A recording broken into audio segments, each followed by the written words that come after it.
ideation, sometimes it's strategy, sometimes it's just getting untangled. Because some of these people have some of the most unimaginable, they're imaginable that they're imaginable to them, but they're so big that it almost feels suffocating, and they just When you say they're so big, their idea is so big, their ideas. and they can't draw enough focus to be able to focus on the important things. Well, sometimes the idea is just overwhelming to them at all. Is it even possible? So bringing them back to the idea of, yes, anything you want to do is possible. And I have been blessed with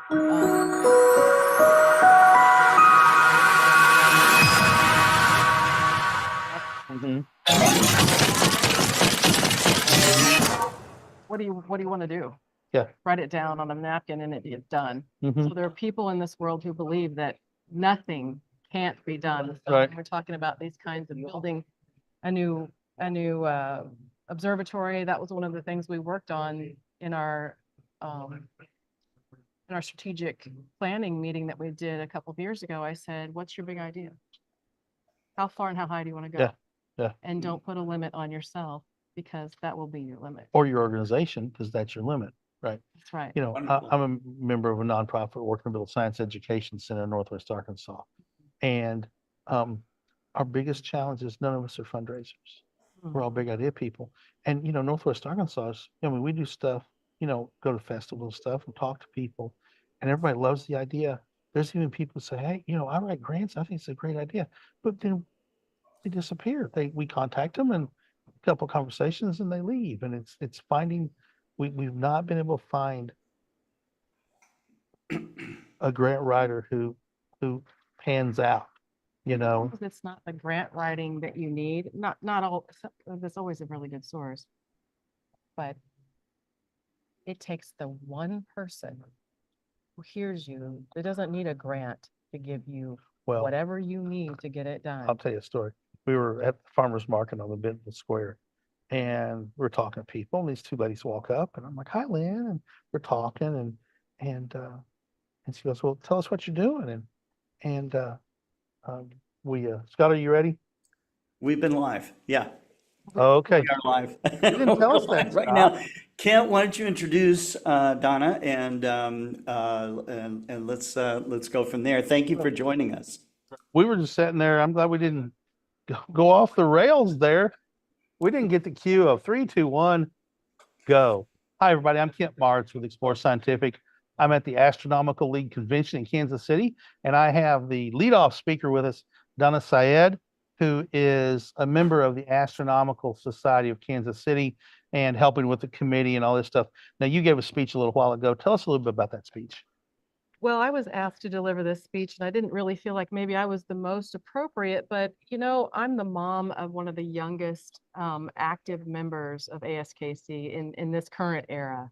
He's a high school student, but he's the kid that couldn't even find his people when he was little, because that's all he cared about was astronomy, Buzz Lightyear costume at 2. I mean, I couldn't get him to wear anything else for a little while.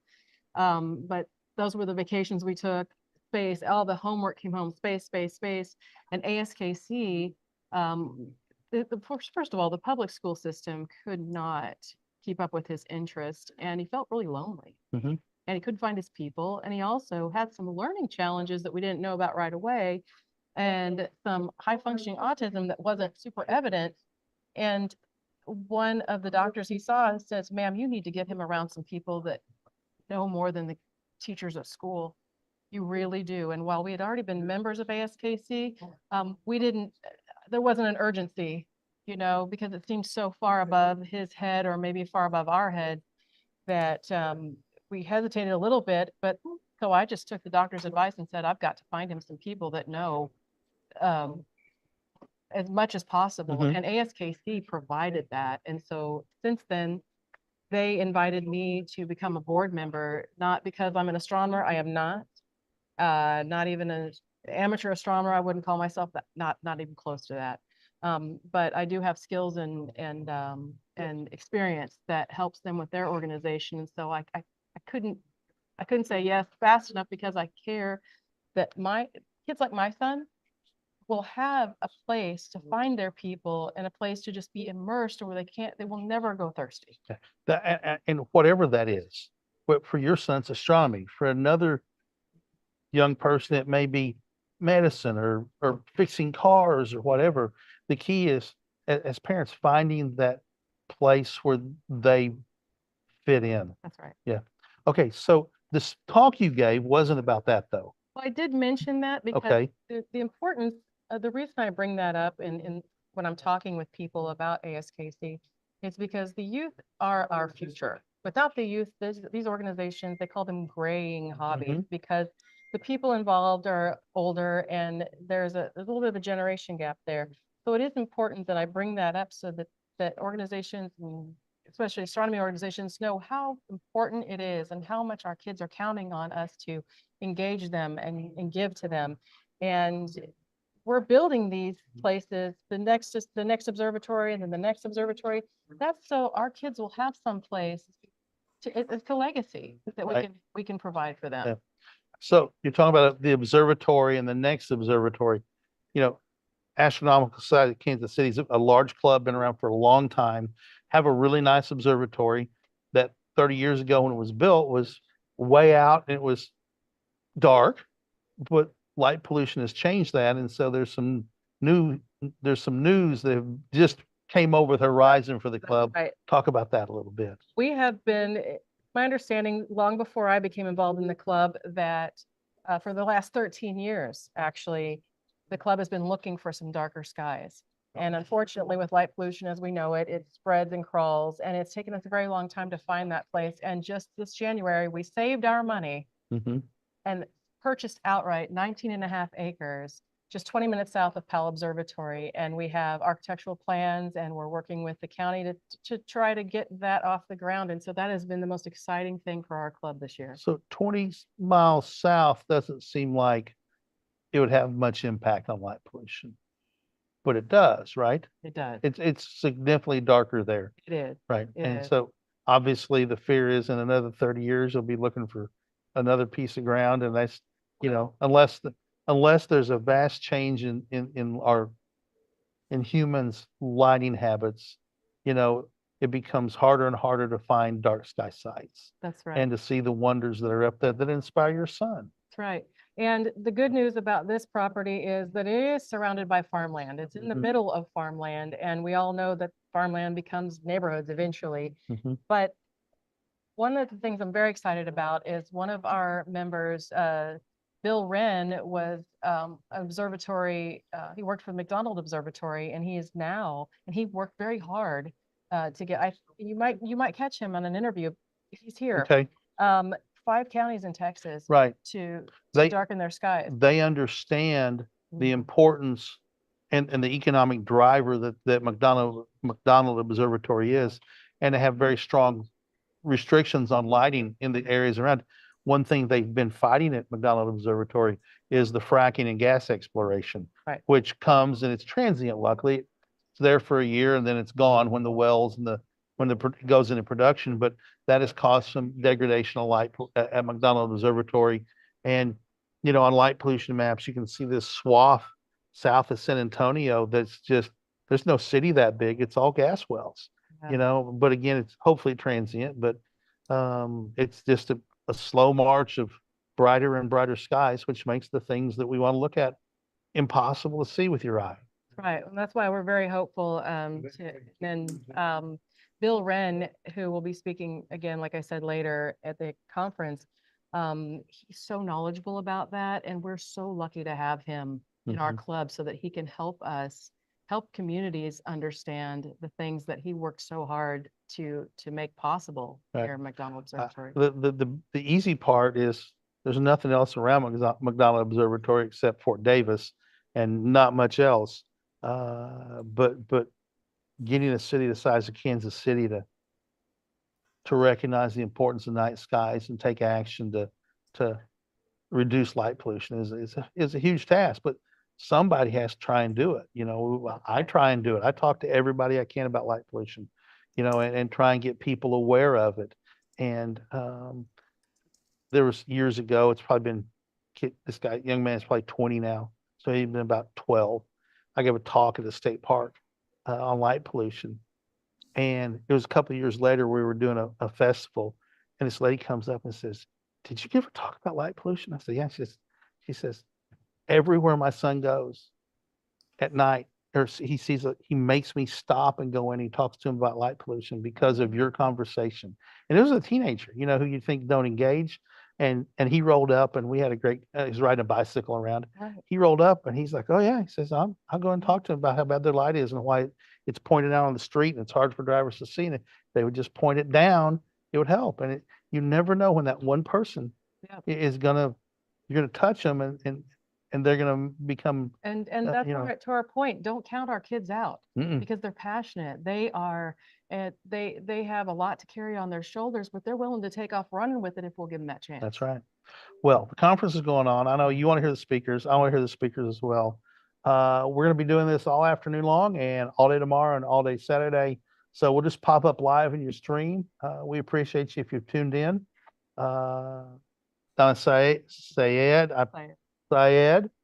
from Astronomical Society, Kansas City. I'm Kent Martz, and Scott Roberts is back in the control room, otherwise known as his office. And Scott, do you have any questions for Donna? No, I think that Donna's words were inspiring, and I'm glad that you joined the fray and got involved with your family. And it looks like you're really jumped in with both feet to make a difference. So thank you. Yeah, absolutely. Thank you for doing what you did. Thank Donna, you for thank you inviting for me. coming on very much. Thank you very much. Thank you. Bye, everybody.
In a specialized building like this, NASA built a new machine for science.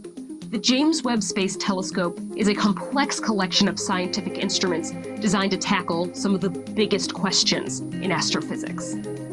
Webb has 4 instruments contained within the Integrated Science Instrument Module, or ISIM, located directly behind the primary mirror. They are all designed to observe an infrared light, which is invisible to human eyes. Infrared is a longer wavelength of light located on the electromagnetic spectrum, just beyond light human eyes can see. We feel infrared light as heat. Each of the instruments play a different scientific role. The near-infrared camera, or NIRCam, is the main imaging system. NIRCam will look back in time to study the formation of the earliest stars and galaxies. One aspect of its design includes the ability to block light from a bright object, so much that a much dimmer object nearby might be observed. This means that in addition to looking at distant objects from the earliest days of the universe, scientists hope to study aspects of planets orbiting nearby stars. The NIRCam instrument also plays a key role in the process of aligning Webb's 18 primary mirrors, its secondary mirror, and its fine steering mirror using a clever technique called wavefront sensing and control. One of the best ways to find out new information about distant objects is through analysis of the light those objects emit. The Near-Infrared Spectrograph, or NIRSpec, will collect spectral information about distant objects in order to determine their composition, temperature, velocities, and mass. To do this, NIRSpec will employ a unique technology called a micro-shutter array. It's an extraordinary collection of mechanical shutters, each barely wider than the thickness of a human hair, that can simultaneously collect high-resolution data from up to 100 distant objects. Different wavelengths of light present different information, and each of Webb's scientific instruments pursues different slices within the infrared spectrum. The mid-infrared instrument, or MIRI, will look at wavelengths of light that are a little longer than the other instruments will observe. Not only will this enable extraordinary images, but it will also allow scientists to search for planets around distant stars, dust warmed by starlight in protoplanetary disks, and comets and asteroids in our own solar neighborhood. MIRI is the coldest instrument on Webb, operating at just 6 degrees Celsius or 11 degrees Fahrenheit above absolute zero. The fourth part of Webb's instrument suite is 2 instruments. The near-infrared imager and slitless spectrograph, working in concert with the fine guidance sensor, will look for ancient light in the universe and information about planets around distant stars. The fine guidance sensor helps keep Webb pointed and perfectly steady during all observations. Together, these instruments and the technologies that will enable them will make up one of the most complex and ambitious undertakings in the history of humanity. This is NASA's James Webb Space Telescope.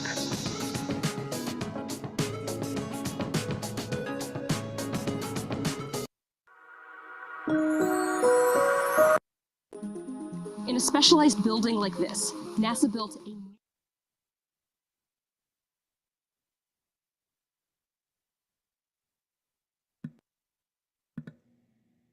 Turn on my microphone.